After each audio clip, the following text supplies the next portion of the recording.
Hello, thank you for joining us today. My name is Rachel Steedeman. I'm the marketing manager for Zunesis. We're excited to have you here today and hope we can answer all your questions about the E-RATE program and how we can help your schools and libraries with this program. Zunesis has been in business for almost 16 years. We help out several schools in Colorado, Nevada, Wyoming, and the Montana areas. So we have a wide variety of experience. Our solution architects have an average of 23 years of experience. Today we have Peter Kaplan with us from Aruba, and he is going to give you some more information on the program and answer any questions you have. Just a few housekeeping items. There is a Q&A box where you can enter in any questions for us. We'll be monitoring that throughout the webinar, and we'll answer those as soon as we can. Also, there is a resources box where you can download some information that we have about Aruba and education solutions that are available, so feel free to download any of those. If you have any other items, feel free to use that question and answer to let us know. Everyone should be on mute right now. Hope you enjoy everything, and I will pass it over to Peter Kaplan.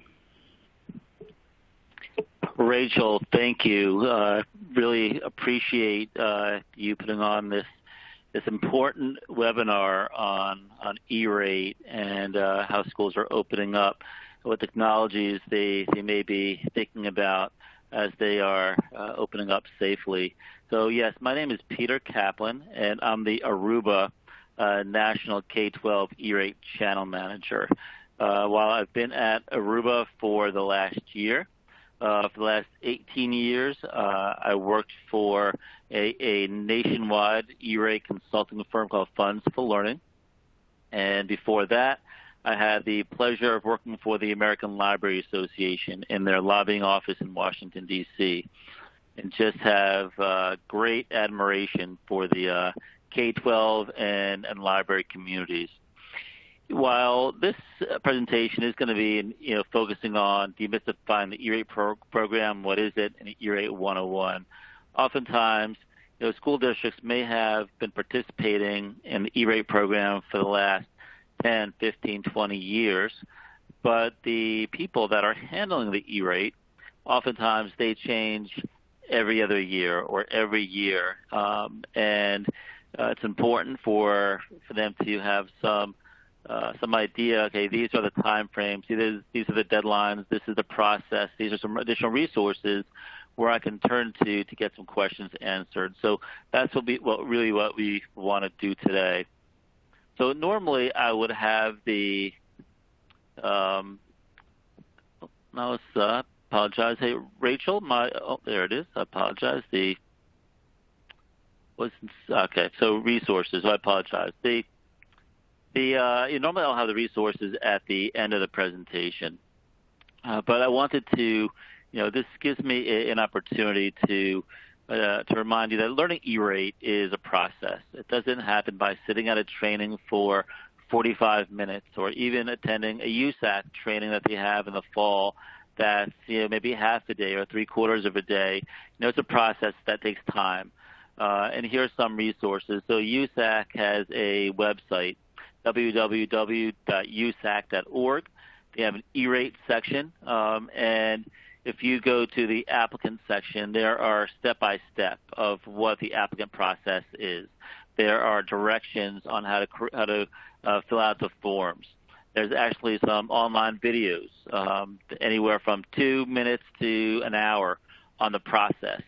Aruba also has a K-12 and E-RATE website that has a lot of information about our products and our solution, some case studies. Every state Department of Education has an E-RATE coordinator. Sometimes they are employees of the state, other times they're consultants. And Delilah Collins, she's the state E-RATE coordinator for Colorado, and she has been doing E-RATE for a very long time. I have worked with her at my former employer, Funds for Learning, so I know her well. She's incredibly dedicated to the schools in her state. She's very knowledgeable about the E-rate program. She provides lots of training and resources for school districts and libraries in Colorado. So please, if you have additional questions about the E-rate program, she is an amazing resource for you to follow up with. Well, the E-rate program is a fantastic funding stream. It's stable, it's predictable, it's annual, it's a multi-billion-dollar funding stream. But that's what it is, the funding stream. And, this is what we see, under the best circumstances. I have been incredibly impressed with how the K-12 community turned around distance learning. You're on the front lines. You know the challenges that you've experienced for sure. The Los Angeles Public School District in California, of course, they're one of the largest school districts in the country. They were very public back in March about their challenges. And they mentioned that in March, 50% of their students didn't have enough devices. A quarter of their families and students didn't have the connectivity to even start distance learning.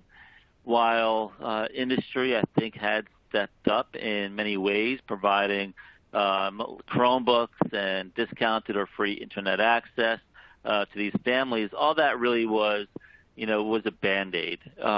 And school districts all over the country, urban, rural, small, large, experienced very similar issues.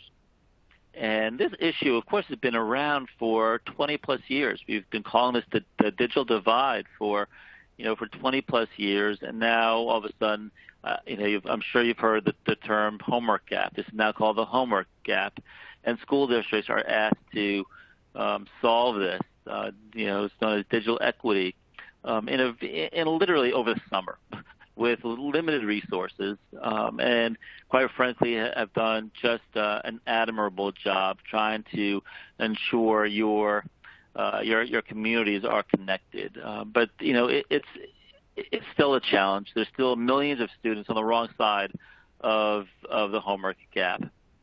Because the Consortium for School Networking, COSN, they are a K-12 CIO association. You may have heard of them. They've been around for 20, 25 years, and every year they release a trend survey of these K-12 CIOs, and every year cybersecurity is the number one challenge that they face, and it's actually grown this year with the number of with digital learning and the remote learning. The number two this year in terms of challenges that they're facing is the digital equity. And I know you're experiencing this, firsthand. But this is where we're at. Even under the best circumstances, there are challenges. I have 3 school-age kids. Both my wife and I work from home. We're not essential employees. We have devices and internet access. But even under the best circumstances, there are a lot of challenges. And again, you're on the front lines. You're dealing with this. And before I go any further, really just wanted to thank you for your dedication to the students, to ensuring that our kids are able to continue to find ways to learn even during this crazy pandemic. As I mentioned, network security. I just want to talk about two topics that are top of mind for school districts as they reopen. And one is, again, network security. As I mentioned, this is always very important for IT directors to solve. The FBI just since March alone has issued 2 private industry notifications or PINs to the K-12 community, and they're anticipating that there's been a surge of cyber attacks and ransomware. They're also concerned that with more students being online all the time, that there's an increased risk of child exploitation. And just in the last week, we've seen major headlines of school districts from Miami-Dade school district. This was a student that hacked into their system to Hartford schools in Connecticut and Fairfax County Public Schools in Virginia. Experienced this, and the one in Virginia is particularly concerning. There was a ransomware attack, and the cyber attackers published some personal data just to prove that they had this information. So, this is something that clearly is important. As you have questions about how Aruba or Zunesis can address that, that would be something that you can have ongoing conversations with Zunesis about. The word contact tracing, I have no doubt that most of us really have not put those two words together ever before March, right? Every state Department of Education has released guidance to school districts. How should those school districts open up? How should they open up safely? And every state Department of Education, including Colorado, you can see either recommends or requires that school districts have some policies to address contact tracing. If a student or faculty gets infected, how are you going to notify the local public health officials? How are you going to disinfect the areas that those individuals were in a particular building? Those are tremendous challenges. And this is, for those districts that have existing Aruba architecture, so you have our access points, you have our central. There is a free feature within Central where we can extract that location data, the cell phone data, so we can see where they've been in a particular building. Where if a faculty unfortunately gets COVID-19, you can see where else, what are the phones that they've been in contact with, where in the buildings, were they, so you can disinfect that area. I would recommend that if you have questions about, how does the Aruba architecture, actually, pull this information, what does it look like, have that conversation with Zunesis. They can have these sort of detailed conversations about how is your school going to open up and open up safely. So let's get into into E-RATE. What is the E-RATE? The E-RATE is a program that's over 20 years old at this point. It was included in the 1996 Telecommunications Act, where for the first time schools and libraries were included in the Universal Service Program. So the Verizons and the AT&Ts of the world, they put about $10 billion into a pot that goes to the FCC. Of course, they, for E-RATE, rural healthcare, high cost, low income, they put all this money into a pot, and they do pass these costs on to consumers. So if you look on your phone bill, you'll see the universal service charge. They pass these costs on to the consumers. That's why it's a program at the FCC. The FCC administers this program. Under the FCC's USAC, the Universal Service Administrative Program, that handles those four programs. And the E-RATE, or SLD, Schools and Library Division, handles the day-to-day operations of the E-RATE program. So sometimes you'll hear USAC or SLDs used interchangeably. The E-RATE is available to public schools, charter schools, private schools, public libraries, and provides discounts, really 20 to 90% discounts on, so if a school district is, the poor school districts in the country where their students, it's based on the number of students that participate in the National School Lunch Program.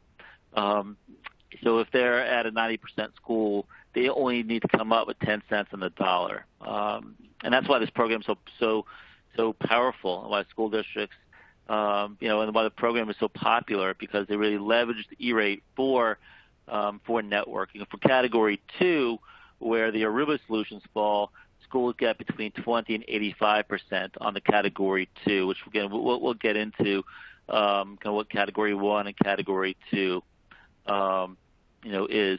Now, This slide probably should be changed a little bit. The funding year for recurring services like your internet access does run from July 1st to June 30th. It's a 12-month cycle. But for the internal connections, the category 2, again, where the Aruba products fall, you actually can start ordering products as early as April 1st of that year, and it actually goes through September 30th the following year. So you have almost 18 months to really do an install of a solution.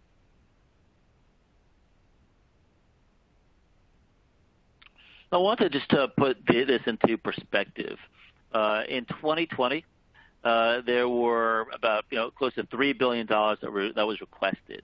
So the overall project value is near $4 billion. Now, even with all the challenges associated with COVID, and schools actually requested more dollars in 2020 than 2019. And ultimately, even with all the challenges tied to COVID, you guys realize that these networks are not a nice to have. It's critical. It's mission critical to anything that your school system does.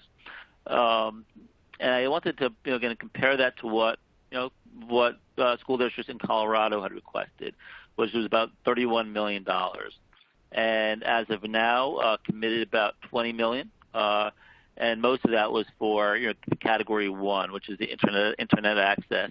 The school and libraries in Colorado requested nearly $13 million, the category 2, the infrastructure piece, and $5.5 million is committed to date. We do have this sort of rejected category. This is more of a not funded. A lot of this is just tied to school districts still apply, and then for whatever reason they'll cancel the application. But there are times there are some compliance issues associated with some of these rejections, or maybe a school waited 26 days before they entered into a contract instead of 28 days.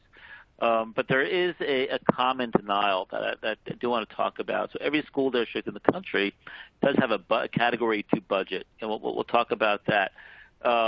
And over these last several years, if schools request more funds, then you actually are allowed to utilize. USAC will tell you, you don't have that many funds. What do you want to reduce to get you to your magic number? And they ask it in different ways. And if a school system isn't responsive to that, then USAC has just been denying their application. So it's important to make sure that you don't apply for more than you have available for the category 2. And if USAC has questions, to be responsive to what they're asking.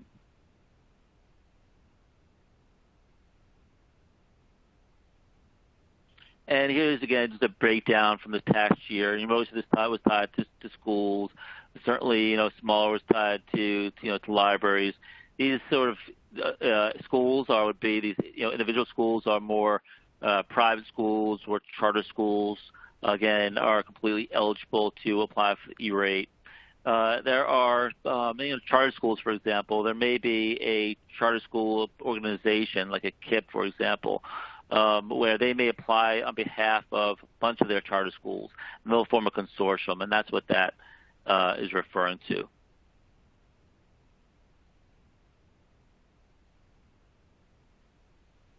So in terms of what does E-rate program support? And again, this program it's an FCC run program. So we're talking about the connectivity and the infrastructure that gets schools broadband access. So there's category 1, which school districts can request as much bandwidth and broadband that they deem appropriate. The way USAC defines the category 1 is services that provide the basic conduit access to the internet. And here are some examples, right? Internet access, wide area network, and the E-rate program is technology neutral. So you can get fiber, wireless or satellite. It's up to the school district. What technologies do you want to utilize? What makes the most amount of sense based on your geography? And the amount of resources that you have, to spend on this. The category 2 is known as the internal connections. It's the services within a building, and there's 3 parts to that. There's the internal connections, which are the products. There's a managed Wi-Fi, which is the eligible managed internal broadband solutions, and then there's maintenance. We'll talk about all 3. The way USAC defines category 2 is services. Category 2 services really are those that are needed to enable the high-speed broadband connectivity. So, we do see that network security, for example, while most of us would consider that completely critical to a network, USAC does not, and the FCC to this point, you can still get connected to the internet. Again, basic firewalls are eligible, but advanced network security would not be eligible at this point, even though Aruba, a lot of the education community, we've been lobbying, advocating, educating the FCC on this need for a long time, and hopefully at some point the FCC will realize how important network security is to any network. And then all we're asking is that school districts have the flexibility, the option, to purchase it. You have your own Category 2 budgets, and you should be the ones that determine what you want to spend those dollars on based on the E-rate eligible services list. So again, these are just examples of what products are eligible for for the E-rate, the switching, the routing, the access points, and the basic firewalls only, and then again the maintenance of the connection.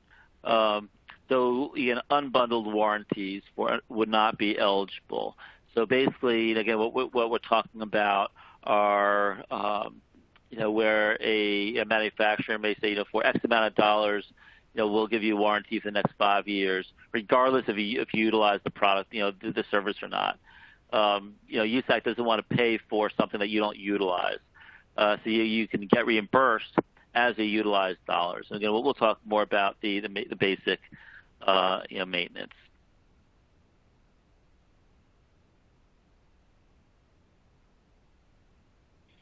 So again, this is tied to connectivity. So while filtering is actually a requirement, part of SIPA, the E-rate doesn't ultimately support that. The Chromebooks, and network management monitoring are not eligible as a purchase.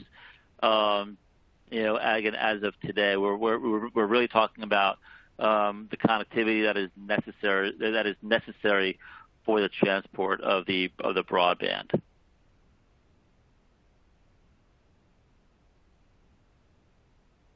So the managed services, this category was new in 2015. Really, it was a pilot program for the last 5 and 6 years.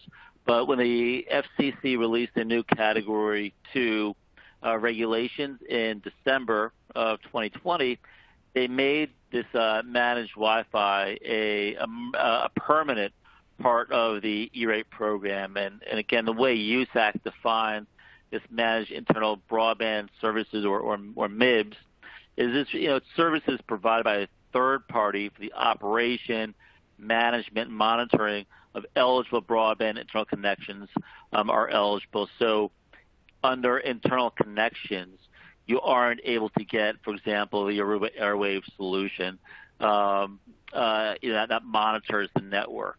You can't purchase it under internal connections, but under a managed Wi-Fi, the management and monitoring, is eligible.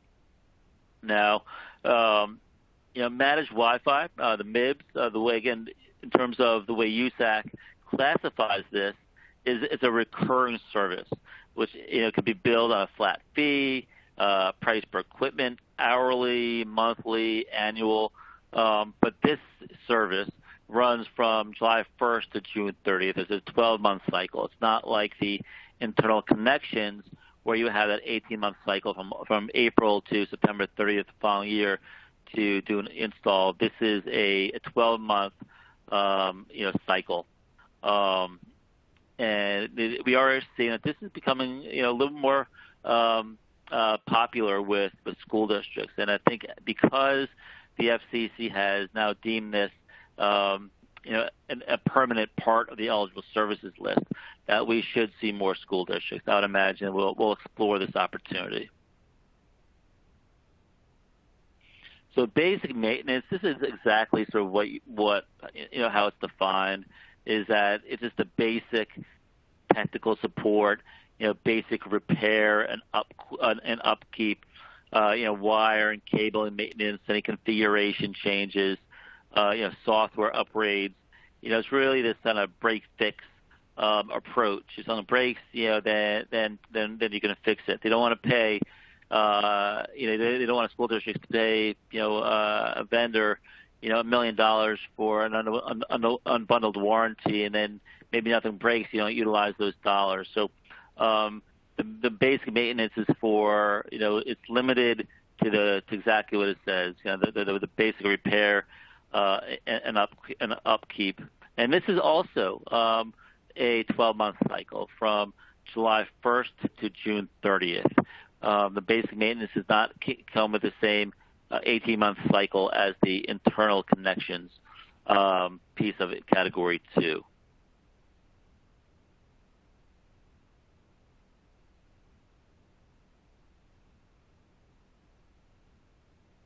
And let's see, Rachel, it does not seem to be going. Are you able to, Rachel, I apologize, are you able to help me with the slides?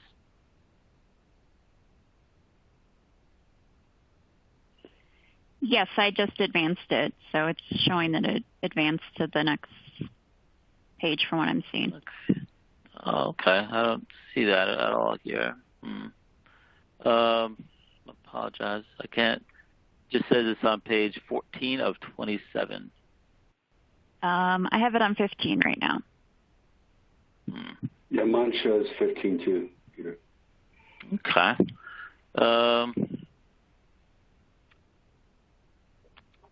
How would I apologize? How would I take a look at that? Okay. You should be able to see live view on the. Yeah. There's an error occurring.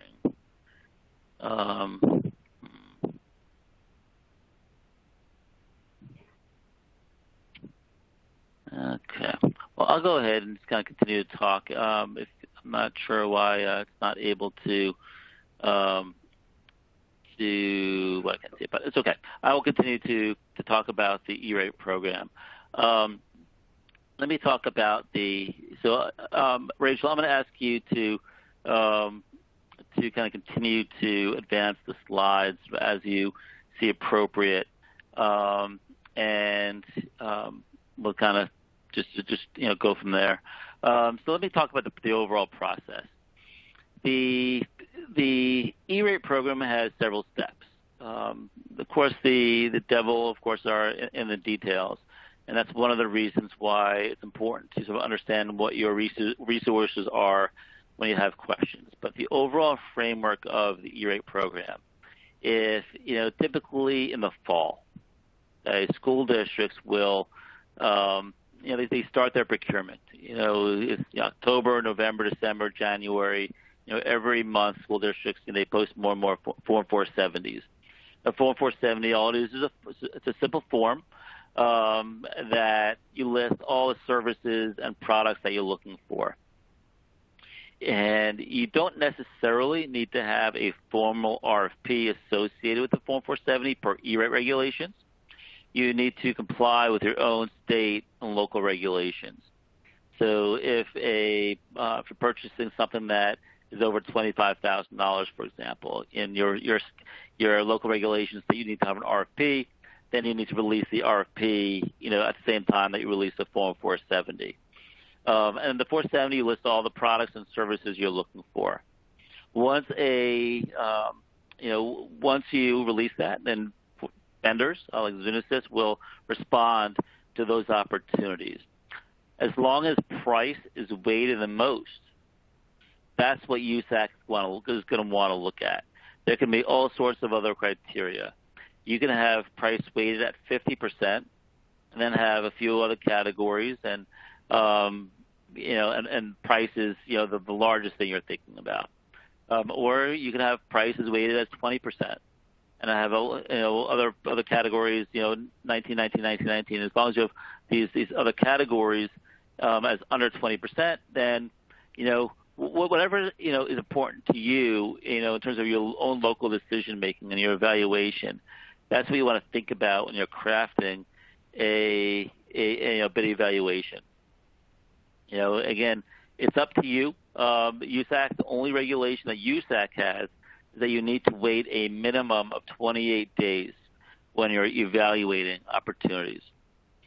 So once you wait the 28 days and you select your service provider, you'll actually enter into an agreement with that service provider. You'll have a contract, a formal agreement contract with that, with your vendor. In January, typically it changes from year to year, but typically January to the end of March, early April, USAC and the FCC will open up a filing window, a Form 471 application window, and that's where you're going to put on the forms. You're literally going to describe the project, a narrative. What is this project? You're going to put down your school lunch numbers. If you're a library, what school district do you reside in? You're going to put your school lunch numbers. You're going to describe the project. You're going to get really granular. The Aruba AP 515. Where is it? What school? What sites are they going to?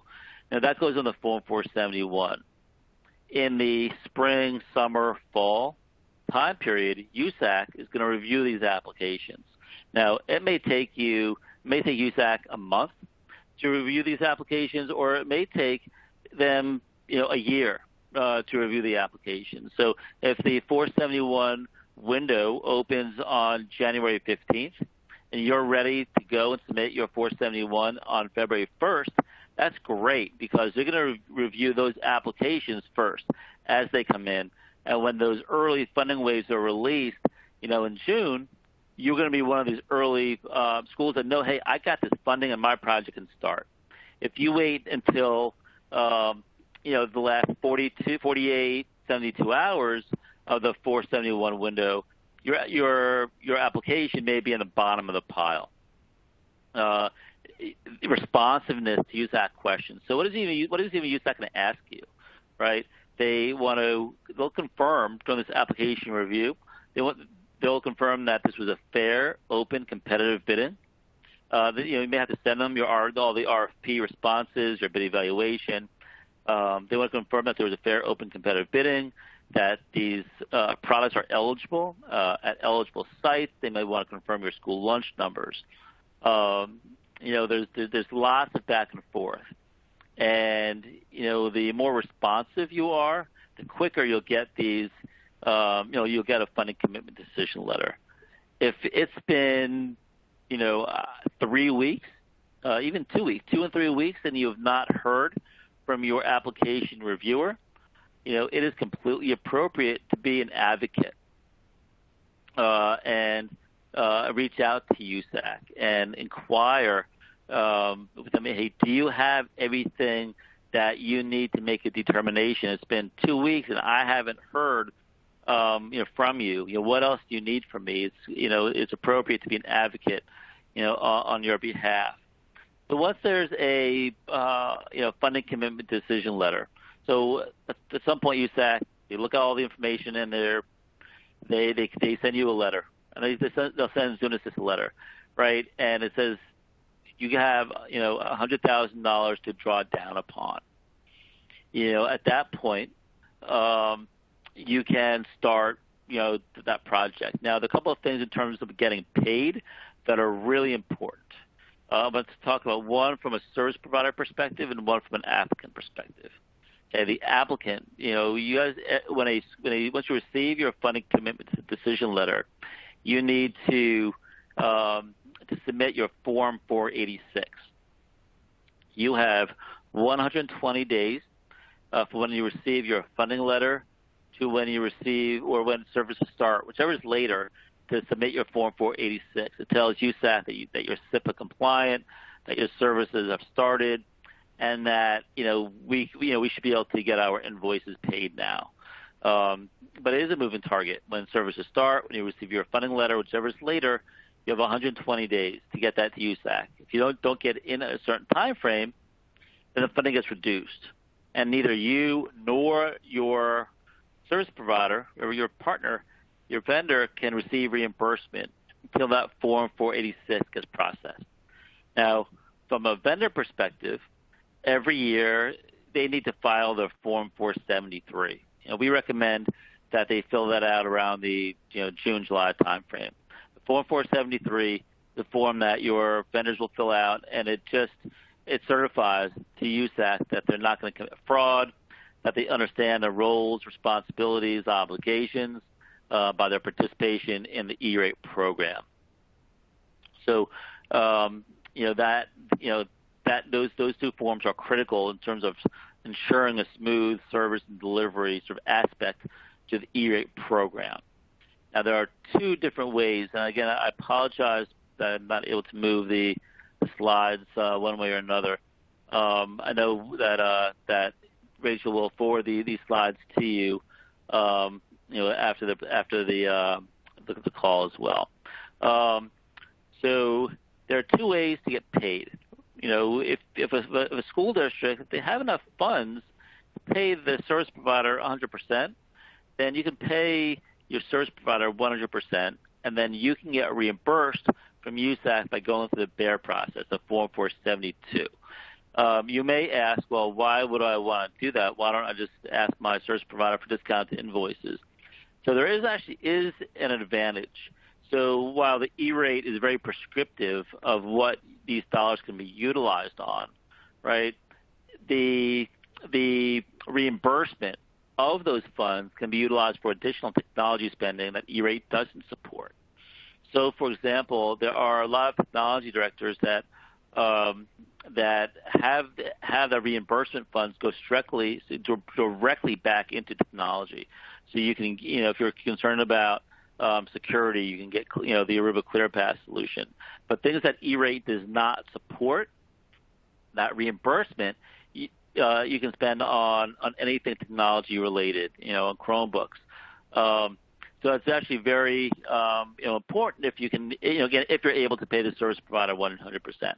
Now, if you're not, let's say you're at that 85% school, you could, you're just paying 15 cents on the dollar. So you tell your the vendor to send me an invoice for 15%. We'll pay you, and then it's up to the vendor to submit the reimbursement. It's called a SPI, the Form 474, to USAC.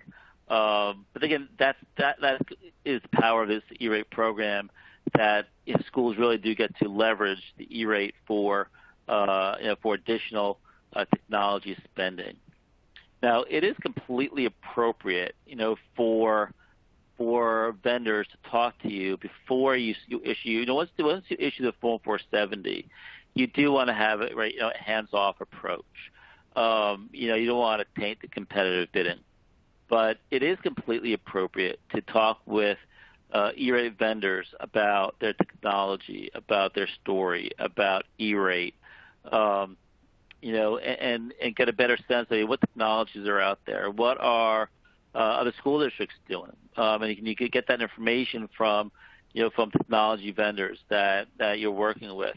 So it is completely appropriate to talk to technology vendors, before you post your Form 470, so you can get a sense of, the marketplace. Now, there are some things you need to be, think about, like the gift regulations, for example, where you're not allowed to accept a gift of $20 or more, at a time, or $50 a year for the entire year. And you also need to follow your own state and local procurement regulations. Those are FCC regulations. So if your state regulations are more strict, where you're unable to get anything, then you can't get any gift from a vendor. I do talk about the $20 is not a lot these days. You take you go to Starbucks for a cup of coffee and a donut, and you're pushing $15. So it's something that you just need to be aware of, that potentially is an issue. So that's the E-rate program. That's some of the time frames in terms of what you need to do when you get paid. What is the E-rate support? I do want to talk a little bit about the CARES dollars. This is the nickname for that early stimulus that package that Congress passed maybe 3 months ago at this point. Is about $2 trillion package, and $13.5 billion was tied to K-12. And our message to IT directors is simple and straightforward, that it's important to be an advocate, that every business unit within a school district is going to have their hand out for these dollars, and understandably so. So these dollars are going through what's known as Title I. So every state department of education in the country, they are creating their own sub-grant process to the LEAs, so the school districts, with different priorities, different time frames, different forms, different application process. And but it's still going through the Title I. So again, our message is to be an advocate. Talk to your Title I coordinator and explain why these dollars should be going to technology. Talk to your superintendent. And school board, these dollars are very high profile. Why is it that you need to purchase, these dollars with this additional stimulus? We've seen outdoor access points purchased with these stimulus dollars. Schools are utilizing the CARES to pay their non-discounted E-rate portion. We've seen these sort of mobile buses where you put hotspots, mobile access points, on these school buses, and you park them in, low-income housing, for example. And it's a Band-Aid, but we've seen these CARES dollars being utilized for these mobile study halls.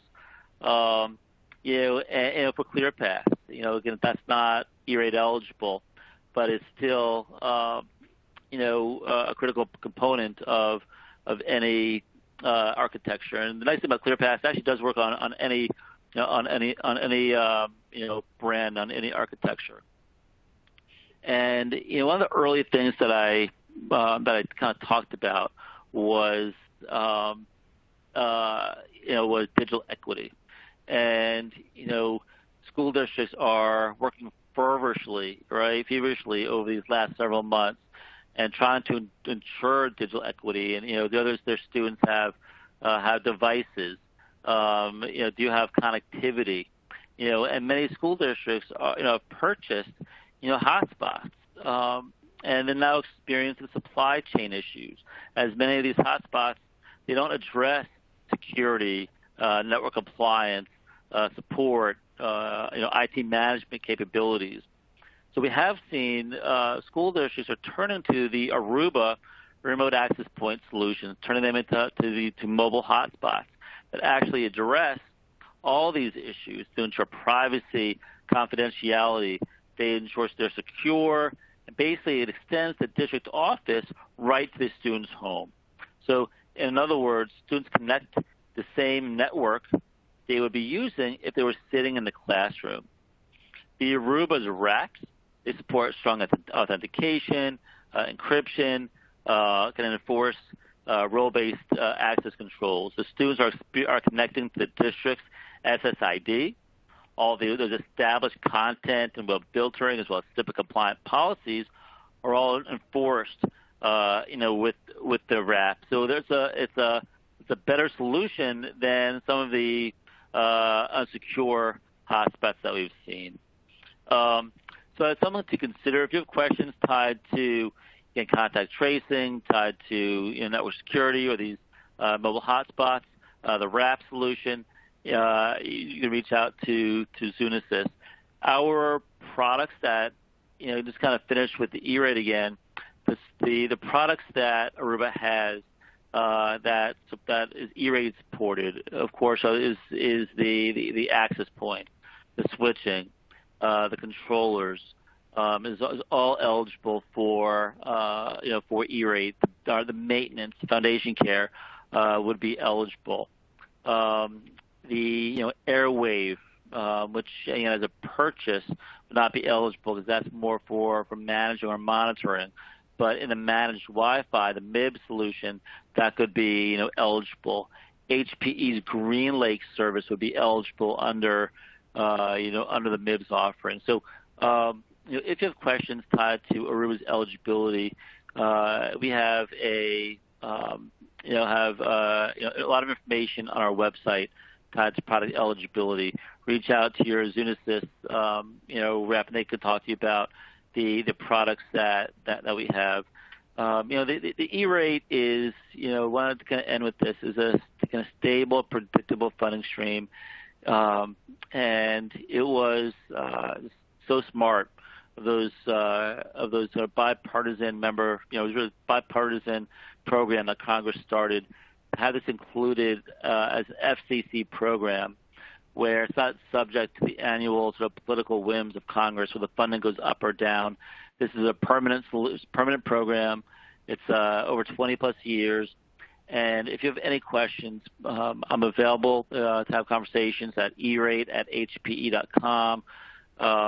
Again, reach out to Delilah Collins at the Colorado State Department of Education. She's a terrific resource. And your reps at Zunesis have been participating in the E-rate program for a number of years and can walk you through some of these solutions as well. So with that, I'm happy to take questions.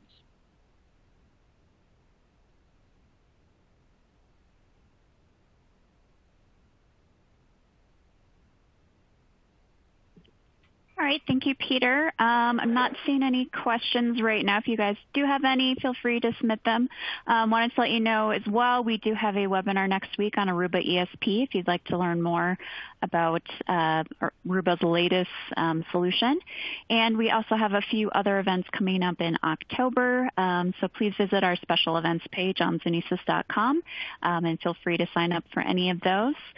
We will send you a copy of this and you can download any of the resources. If you do have any questions, feel free to reach out to me or Peter or anyone at Aruba. We definitely are here to help you out with any of the needs for your schools. Looks like we're good right now without any questions, so I'll give you guys back the rest of your afternoon. I appreciate you joining us today, and thank you, Peter, for all that great information about the E-rate program. Great, thank you. Thank you, Rachel. Thanks, Peter. Have a great afternoon.